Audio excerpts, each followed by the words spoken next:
Bismillahirrahmanirrahim. Assalamualaikum warahmatullahi wabarakatuh. Alhamdulillahirrabbilalamin. Mari bersama-sama kita panjatkan rasa syukur kita kepada Allah Subhanahu wa Ta'ala atas segala macam nikmat yang telah dilimpahkan Allah untuk kita semuanya. Nikmat sehat, nikmat sempat, juga nikmat kemauan. Mudah-mudahan kita semuanya selalu dalam lindungan Allah Subhanahu wa Ta'ala. Amin amin ya rabbal alamin. Salam sehat, salam semangat, dan salam optimis untuk anak-anakku sekalian. Pertama-tama saya mengucapkan selamat kepada anak-anakku sekalian kelas 10 baru tahun pelajaran 2020-2021. Selamat bergabung dengan keluarga besar SMA Negeri 2 Purwokerto yang kita cintai ini. Anak-anak sekalian yang saya cintai, saya banggakan, anak-anak sekalian pada siang hari ini mengikuti MPLS, masa pengenalan lingkungan sekolah, yang dalam hal ini anak sekalian akan mengenal lingkungan SMA Negeri 2 Purwokerto secara keseluruhan itu seperti apa. Namun sebelumnya saya mengingatkan kepada anak sekalian bahwa anak-anakku sekalian saat ini masuk di lingkungan baru, yaitu SMA Negeri 2 Purwokerto. Anak sekalian sudah membuat suatu keputusan yang tepat untuk memilih jenis SLTA yang namanya SMA. Oleh karena itu, sebelum anak sekalian memilih dan memutuskan, tentunya sudah paling tidak tahu apa itu SMA. Oleh karena itu, untuk mengingatkan kembali anak sekalian bahwa SLTA yang namanya SMA ini adalah mempersiapkan anak-anak sekalian untuk dididik, dibimbing, kemudian diarahkan dan dipersiapkan anak-anak sekalian untuk melanjutkan pendidikan yang lebih tinggi. Sehingga tujuan SMA sekali lagi adalah mempersiapkan anak sekalian untuk nanti melanjutkan ke jenjang yang lebih tinggi. Bukan untuk menyiapkan anak sekalian setelah tamat SMA itu bekerja. Itu bukan. Tetapi anak sekalian adalah sekali lagi dipersiapkan untuk melanjutkan ke jenjang yang lebih tinggi. Oleh karena itu, anak sekalian, begitu anak sekalian memutuskan, membuat keputusan final untuk memilih SMA, apalagi SMA Negeri 2 Purwokerto ini, anak sekalian tentunya dari awal sudah mempunyai suatu impian, suatu cita-cita bahwa nantinya akan melanjutkan ke jenjang yang lebih tinggi. Selama ini anak-anak sekalian, SMA Negeri 2 Purwokerto alhamdulillah dalam mempersiapkan anak-anak lulusannya untuk melanjutkan ke jenjang yang lebih tinggi, alhamdulillah selalu meraih pada anak-anak melanjutkan ke jalur tanpa tes itu selalu terbanyak di wilayah Kabupaten Banyumas. Nah, bahkan tahun ini seperti disampaikan oleh Bapak Kepala Cabang Dinas Pendidikan Provinsi Jawa Tengah wilayah 10 atau Bapak Dr. Saji Tohar MSI adalah terbanyak se-wilayah Banyumas dan Cilacap. Nah, anak sekalian yang saya cintai, saya banggakan, pada kesempatan kali ini saya akan menyampaikan belajar efektif dan efisien. Namun sebelumnya tak kenal maka tak sayang. Oleh karena itu, dalam kesempatan yang baik ini, saya akan memperkenalkan diri saya agar sekalian ke depan tahu persis bahwa nama saya adalah Bapak Humaydi SPD, biasa dipanggil Pak Kum. Nah, sehari-hari saya di guru bimbingan dan konseling. Saya bertugas di SMA Negeri 2 Purwokerto sejak tahun 1987 sehingga sampai saat ini bertugas di SMA Negeri 2 Purwokerto sudah kurang lebih 33 tahun. 33 tahun. Ya, perjalanan masa kerja yang sudah agak lama. Anak sekalian, kembali pada topik permasalahan pada pagi dan siang hari ini, Pak Kum diberi tugas untuk menyampaikan belajar efektif dan efisien yang hal ini sangat signifikan, sangat berhubungan erat dengan anak-anak sekalian mempunyai cita-cita untuk melanjutkan ke jenjang yang lebih tinggi. Bagaimana caranya agar selama di SMA Negeri 2 Purwokerto ini anak-anak sekalian bisa mempunyai strategi, cara yang baik agar seluruh kompetensi yang ditetapkan untuk dikuasai, maka anak sekalian bisa menguasai seluruh kompetensi yang diberikan oleh Bapak Ibu Guru dalam rangka untuk melanjutkan ke jenjang yang lebih tinggi. Anak-anakku sekalian yang saya cintai, saya banggakan. Nah, sasaran untuk menyampaikan materi belajar efektif dan efisien adalah khusus untuk anak-anakku sekalian kelas 10 yang baru tahun pelajaran 2020-2021. Nah, materi yang akan kita bahas adalah agar anak sekalian mempunyai gambaran tentang teknik belajar secara efektif dan efisien dan pengelolaan waktu belajar, baik itu secara mandiri maupun belajar secara kelompok. Kemudian selanjutnya adalah memilih pola belajar yang disesuaikan dengan faktor penunjang belajar yang dimiliki oleh anak-anak sekalian. Anak-anakku sekalian yang saya cintai, saya banggakan.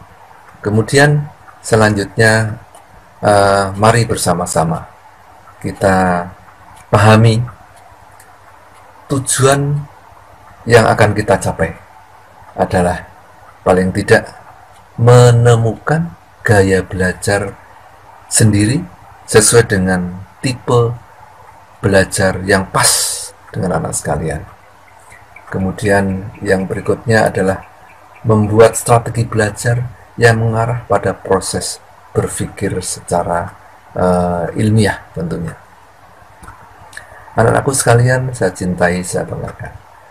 Kemudian yang selanjutnya adalah bagaimana gambaran teknik belajar secara efektif dan efisien dan pengelolaan waktu belajar mandiri maupun kelompok.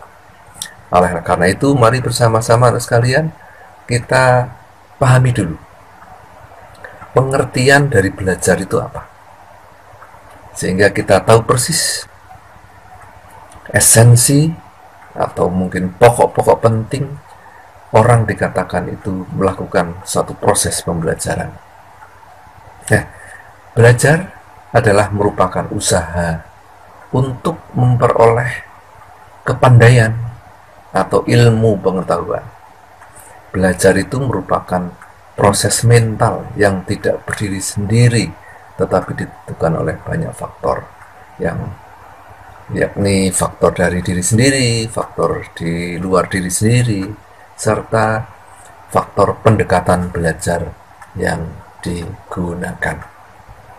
Nah, anak sekalian yang saya cintai, saya banggakan, karena belajar itu merupakan satu proses, maka anak sekalian, ketika kita melakukan suatu proses harus ada suatu perubahan dari tidak tahu menjadi tahu, dari belum bisa menjadi bisa, dari belum terampil menjadi terampil, dari sikap yang kurang baik menjadi baik, atau bahkan menjadi sikap yang lebih baik. Nah, ketika itu belum terjadi pada diri kita, walaupun anak-anak sekalian itu sudah mengatakan belajar, tapi belum ada perubahan tentang belum tahu menjadi tahu, atau mungkin lebih tahu, atau belum terampil menjadi terampil, atau mungkin lebih terampil, dan sebagainya, maka itu belum dikatakan belajar. Mungkin anak sekalian membaca buku, misalnya membaca sejarah tentang Pangeran Diponegoro misalnya. Nah, ketika anak sekalian sudah membaca, kemudian berikutnya mampu menjawab dari isi bacaan itu, termasuk misalnya tahun berapa perang Pangeran Diponegoro dan sebagainya, itu mampu dijawab, maka itu sudah dikatakan belajar. Tetapi ketika anak sekalian membaca, kemudian setelah diberi pertanyaan isi dari bacaan itu kok belum mampu untuk menjawab dengan benar, maka secara ideal itu belum dikatakan belajar. Oleh karena itu, mari anak sekalian, nanti ke depan ketika anak-anak sedang proses belajar, diupayakan setelah proses belajar itu, maka menguasai, mampu menjawab pertanyaan, atau mungkin mampu melakukan, atau ada perubahan sikap perilaku yang dikatakan afektif, maka itu harus kita upayakan. Anak sekalian yang cintai saya banggakan. Nah, selanjutnya prinsip-prinsip dalam belajar. Yang pertama adalah belajar memerlukan dorongan atau motivasi. Dorongan dan motivasi yang kuat akan menimbulkan semangat yang hebat, semangat yang luar biasa untuk melakukan aktivitas belajar. Oleh karena itu, mari anak sekalian untuk selalu ada dorongan, motivasi. Motivasi memang kalau kita rinci ada dua, motivasi dari dalam dan juga motivasi dari luar. Motivasi intrinsik dan motivasi ekstrinsik. Motivasi intrinsik adalah dorongan yang timbul dari dalam diri anak-anak sekalian. Aku harus bisa, aku harus lebih pintar, aku harus menguasai seluruh kompetensi, dan sebagainya. Itu semangat motivasi yang timbul dari dalam. Motivasi yang dari luar, misalnya dorongan dari orang tua. Orang tua akan memberikan sesuatu, misalnya ketika kamu bisa memperoleh prestasi yang baik, itu termasuk dorongan semangat. Dengan modal semangat itulah anak sekalian, maka akan nanti mudah dalam menguasai kompetensi-kompetensi yang diberikan oleh Bapak dan Ibu Guru. Maka perlu sekali untuk selalu membangkitkan semangat. Dan semangat itu yang saya harapkan tidak hanya pada awal saja, tetapi anak sekalian, semangat itu harus terus-menerus, kontinu. Dari kelas 10 baru sampai dengan ketika Anda nanti lulus di kelas 12, harus selalu semangat secara baik. Jangan sampai semangatnya hanya semangat, mohon maaf, bahasa atau peribahasa mengatakan semangatnya anget-anget tai ayam. Artinya semangat itu hanya pas awal saja. Ketika sudah menjalani beberapa bulan, semangatnya menurun bahkan hilang. Nah, ini jangan sampai. Oleh karena itu anak sekalian, semangat itu harus ditumbuh kembangkan oleh anak sekalian. Motivasi itu harus terus-menerus berkobar untuk semangat dalam menguasai kompetensi yang diberikan oleh Bapak dan Ibu Guru. Nah, karena anak sekalian itu kalau saya gambarkan, kamu belajar di tengah-tengah keramaian. Kalau orang dulu itu ingin memperoleh suatu kelebihan, bertapa di tengah hutan, di suasana yang sepi. godaannya sedikit. Tetapi anak sekalian sekarang bertapa atau belajar di tengah-tengah keramaian, godaannya sangat banyak. Oleh karena itu anak sekalian yang saya harapkan, semangat belajar harus terus dikembangkan. Jangan sampai kalian atau anak sekalian mudah terganggu dengan godaan-godaan yang sangat banyak itu. Harus ditampik, harus kita singkirkan. Wah, anak sekalian ya saya cintai, saya banggakan. Kemudian yang kedua adalah belajar memerlukan pemusatan perhatian. Fokus dan serius. Bisa konsen, bisa terpusat pada apa yang sedang kita pelajari. Yang saya harapkan anak sekalian, ketika anak sekalian belajar, jangan sampai saat menghadapi pelajaran itu fisiknya di sini tetapi pikirannya di lain tempat. Nah, itu namanya tidak fokus. Oleh karena itu ketika anak-anak belajar, fisiknya, jasmaninya di sini, ya pikirannya di sini, fokus pada apa yang kita pelajari. Nah, seandainya anak sekalian bisa fokus, perhatian penuh, maka insya Allah anak akan mudah untuk menguasai kompetensi yang diberikan oleh Bapak dan Ibu guru atau materi pelajaran. Kemudian yang berikutnya adalah berusaha untuk mengerti lebih dulu sebelum anak-anak menghafal. Artinya dari apa yang disampaikan materi oleh Bapak dan Ibu guru itu dimengerti. Kalau dimengerti, faham, maka itulah mudah dalam menguasai kompetensi. Nah, maka harus berupaya untuk mengerti.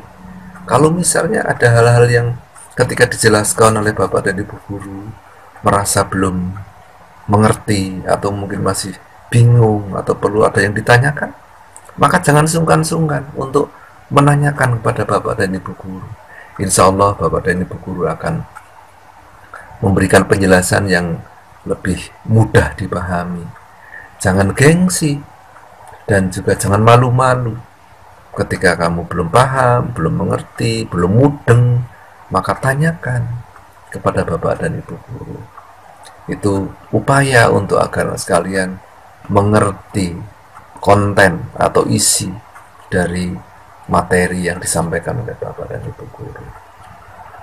Nah, kemudian sekalian yang saya cintai, saya banggakan, selanjutnya adalah bila memang merasa sulit juga jangan sungkan-sungkan untuk bertanya baik kepada Bapak Ibu guru dan mungkin bertanya kepada teman yang menurut kamu temanmu itu bisa dan rela untuk membantu dan sudah paham terhadap apa yang diberikan oleh Bapak dan Ibu guru itu.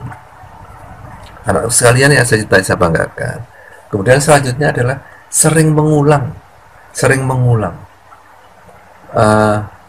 Anak sekalian, perlu anak sekalian ketahui bahwa otak kita, pikiran kita itu ada keterbatasan, dan kita menyadari bahwa kita semuanya bukan orang yang sangat cerdas atau jenius, ya, tetapi kita mungkin orang-orang yang dibekali oleh Allah otak yang mungkin rata-rata atau di atas rata-rata atau mungkin pandai. Nah, agar kita bisa menguasai seluruh apa yang disampaikan Bapak dan Ibu guru, maka sesering mungkin kita untuk mengulangi hal-hal yang sudah disampaikan oleh Bapak dan Ibu guru. Nah, sehingga ketika mungkin proses belajar mengajar di sekolah sudah selesai, maka malamnya kita berupaya untuk mengulangi apa yang sudah disampaikan oleh Bapak dan Ibu guru tadi siang. Nah, sehingga kita ada proses pengulangan.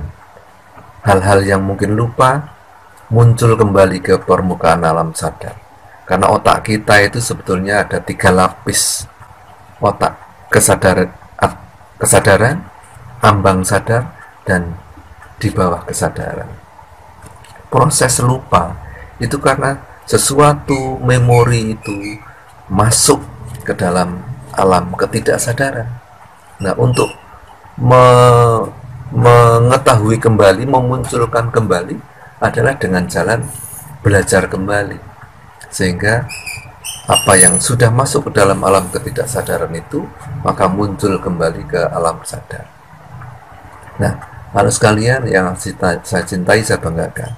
Kemudian yang selanjutnya adalah yakinkan bahwa setiap yang dipelajari itu ada gunanya, ada manfaatnya. Ya, yakinkan bahwa semua yang kita pelajari itu akan ada manfaatnya. Manfaat baik manfaat untuk diri sendiri maupun manfaat untuk orang lain.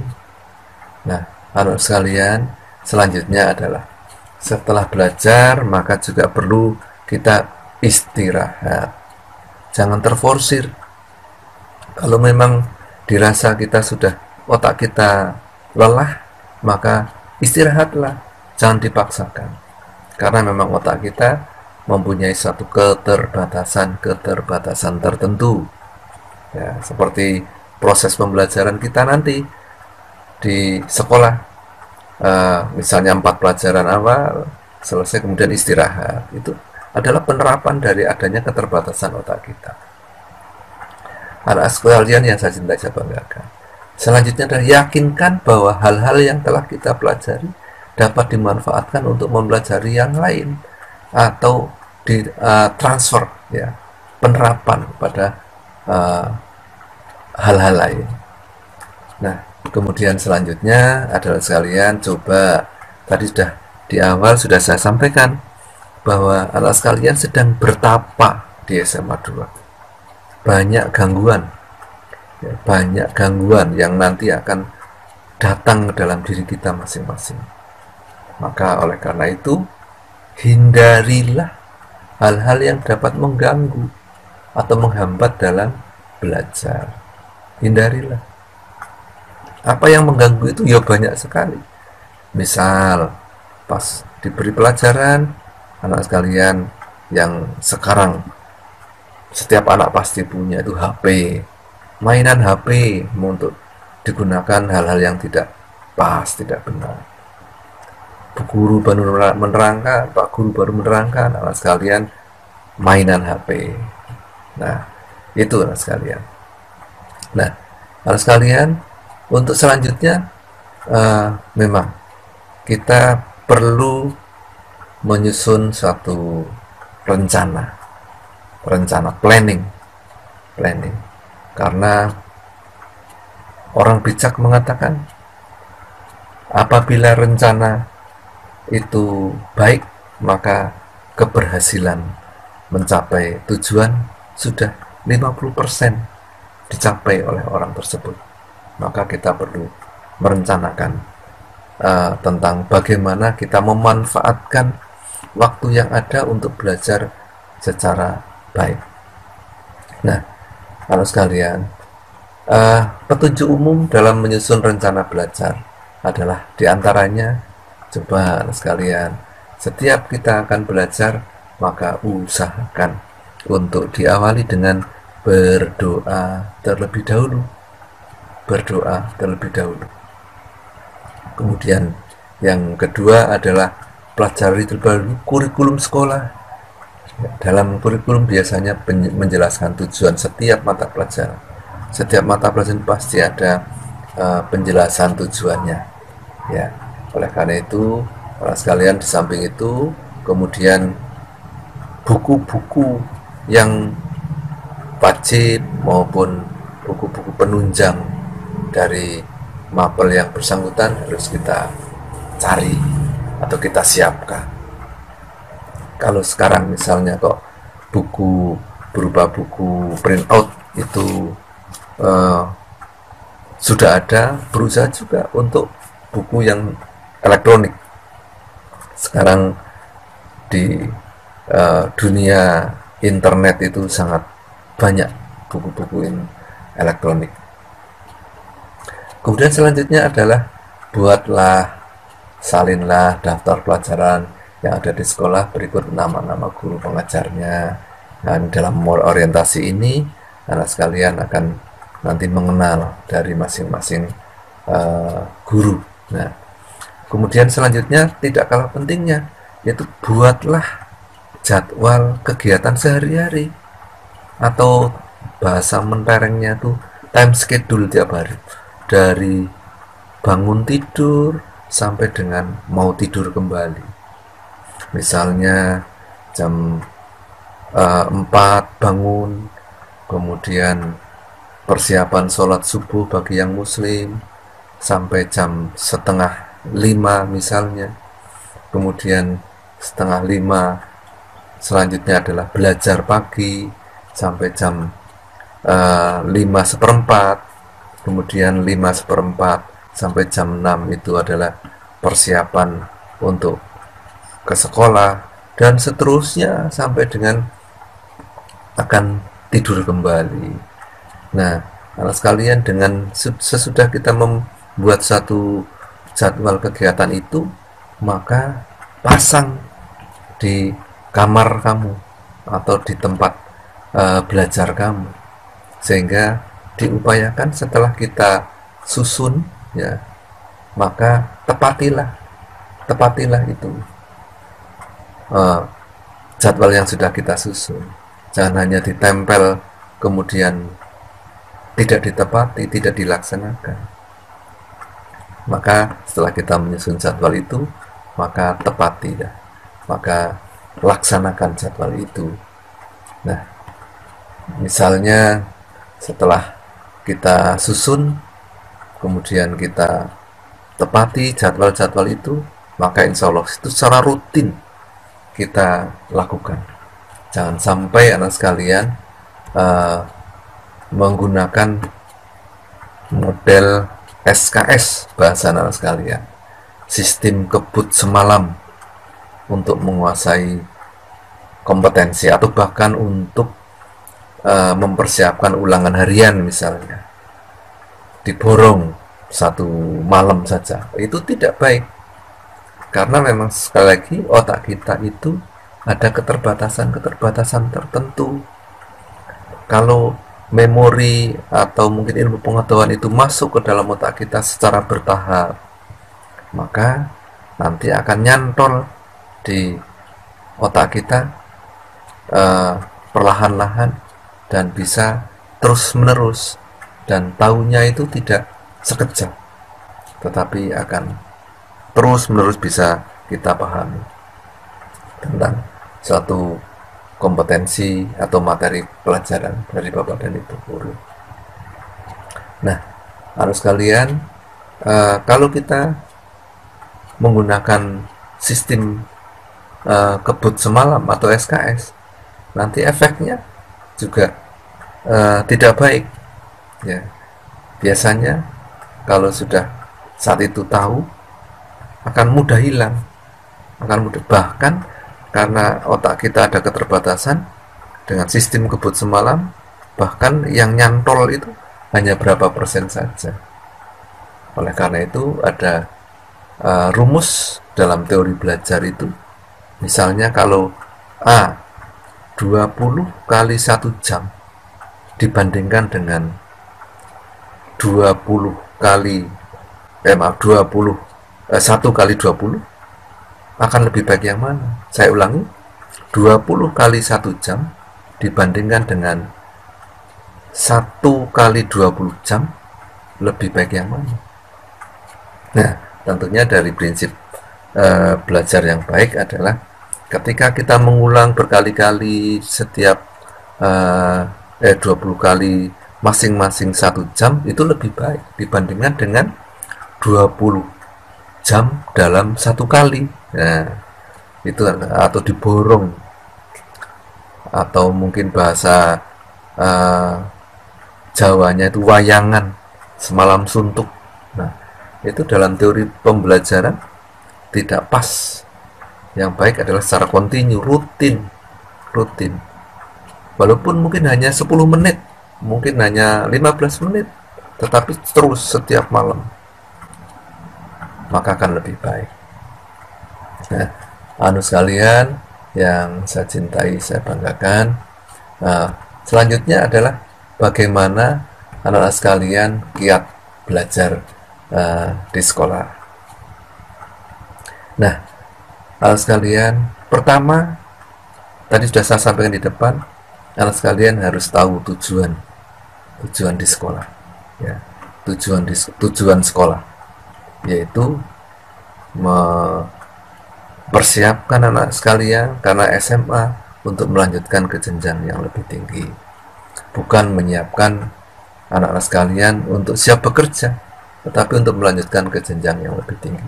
Maka secara serius, secara fokus, pusatkan perhatianmu pada penguasaan seluruh kompetensi yang disampaikan oleh Bapak dan Ibu guru. Nah, selanjutnya memiliki sikap terbuka menerima guru apa adanya. Ya, tidak ada penolakan anak sekalian. Semua guru insya Allah akan membawa anak sekalian dalam pengertian dewasa. Ya, semua guru membawa anak-anak, membimbing anak-anak sekalian untuk menjadi anak yang lebih pintar, lebih terampil, lebih dewasa, lebih menguasai norma-norma yang ada dan mampu menerapkan norma-norma itu dalam kehidupan sehari-hari. Nah, anak sekalian, kemudian yang berikutnya adalah bersikap kritis. Anak sekalian, bersikap kritis, silahkan Anda mengembangkan daya kreativitas, kemudian ide-ide yang bagus. Kalau ada hal-hal yang bagus, segera munculkan. Dan kalau ada sesuatu yang tidak pas dan itu menurut kamu kok mungkin menyimpang dari norma, perlu kamu luruskan, boleh, silahkan. Di sini jangan sungkan-sungkan. Kamu jangan sungkan-sungkan menyampaikan suatu ide, gagasan yang baik tentunya. Karena memang anak sekalian diharapkan juga mampu untuk berlatih berbicara di depan orang banyak, mampu menyampaikan ide, pendapat, dan lain-lain. Kemudian juga menjauhi sifat malu bertanya, anak sekalian. Kalau ada hal-hal yang belum paham, hendaklah kamu segera untuk menanyakan. Yang selanjutnya mengikuti pelajaran dengan aktif, ya, dengan aktif dan dalam arti fisik dan psikis. Ya, jangan sampai anak sekalian sering tidak ikut pelajaran, kemudian sering punya alasan ini dan itu. Jangan sampai. Nah, yang selanjutnya sudah saya sampaikan, setelah diberikan di sekolah maka di rumah diulang kembali. Nah, itu kalau di sekolah. Nah, sekarang kiat-kiat untuk belajar di rumah seperti apa? Yang pertama adalah berkonsentrasi dalam belajar. Apalagi sekarang dengan model pembelajaran daring, jarak jauh, ya, jarak jauh. Yang bisa mengawasi itu kan hanya dirimu, kemudian mungkin orang tuamu di rumah, dan Tuhan Yang Maha Kuasa. Nah, karena jarak jauh, Bapak Ibu guru mungkin hanya bisa mengawasi anak-anak sekalian. Oh, ini sudah muncul, sudah absen, tapi kan tidak tahu persis kamu di rumah seperti apa. Oleh karena itu anak sekalian, dalam situasi yang seperti ini, karena COVID masih ada di sekeliling kita, maka pembelajaran jarak jauh, anak-anak di rumah dalam mengikuti pembelajaran harus serius, ya, konsentrasi, jangan sampai hanya sekedar saja.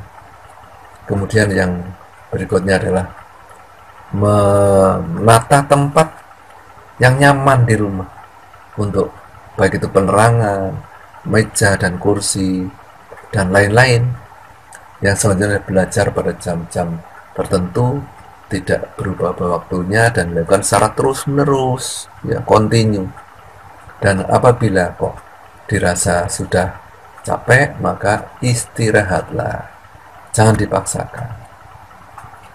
Nah, yang terakhir sekalian adalah Kiat belajar kelompok, kalau tadi kiat belajar di sekolah, kiat belajar di rumah, dan belajar kelompok. Dalam belajar kelompok perlu adanya sikap saling menghargai yang sekalian. Saling menghargai satu dengan yang lain. Kamu dengan temanmu.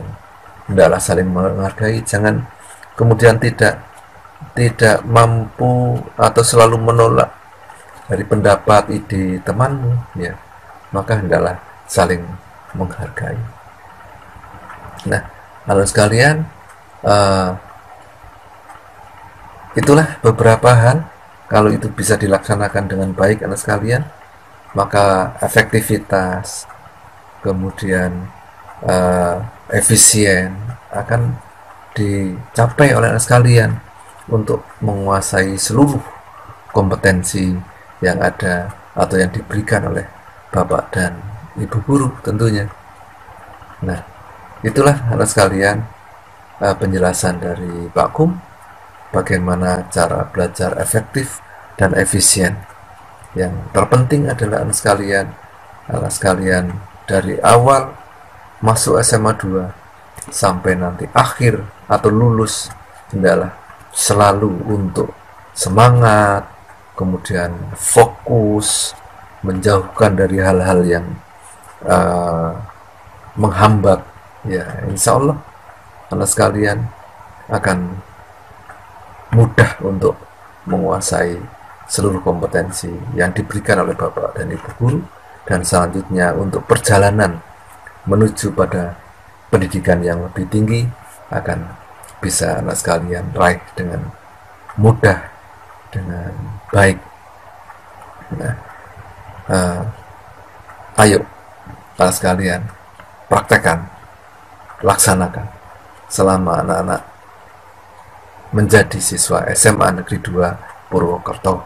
Ya, itu hal-hal yang saya sampaikan, mudah-mudahan bermanfaat untuk anak-anak sekalian, dan masih memang sesuai dengan anjuran, masih ada waktu kurang lebih 8 menit untuk ada hal-hal yang perlu ditanyakan. Nanti silahkan anak sekalian tanyakan melalui kakak kelasmu yang mengkoordinir atau mendampingi anak sekalian. Nah, sekali lagi selamat bergabung dengan SMA Negeri 2 Purwokerto untuk anak sekalian kelas 10 baru tahun pelajaran 2020-2021. Mudah-mudahan anak sekalian terhindar dari hal-hal yang mengganggu, yang menghambat, sehingga anak sekalian bisa lancar dalam mengikuti pembelajaran di SMA Negeri 2 Purwokerto. Amin, amin, ya rabbal alamin. Terima kasih. Wassalamualaikum warahmatullahi wabarakatuh.